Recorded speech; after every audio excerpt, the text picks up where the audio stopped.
رفتی وقتی هنوز نشکسته بود قلب من. تو تلخی جدایی رو آوردی توی شب من.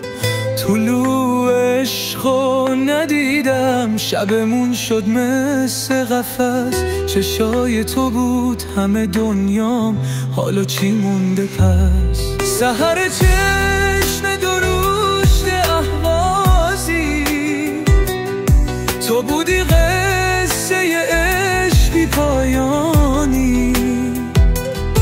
حالا که نیستی دل زخمی من، تو تنهایی افتاده میزنه فریادای ناگهان.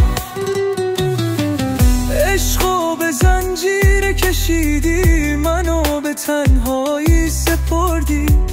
حال دل منو ندیدی، رفتی بدون حرفی بردی.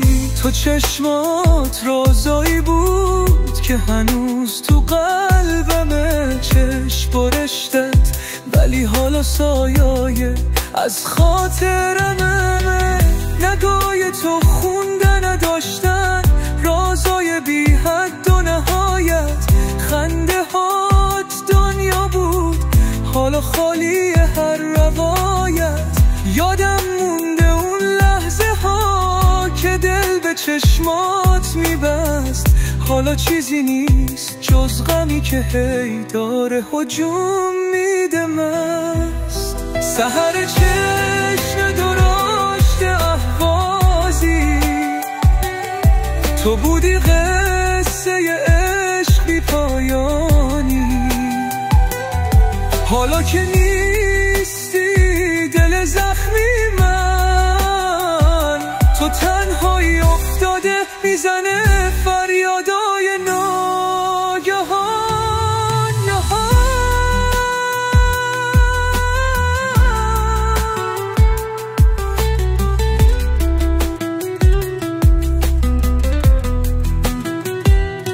هر جا باشی چشم من همیشه دنبال تو. دل اینجا مونده زخمی، منتظر شاید بازم تو. هر لحظه یادت زمزمه میکنه اسم تو. سحر چشم درشت اهوازی، همه دنیا هنوز مال تو.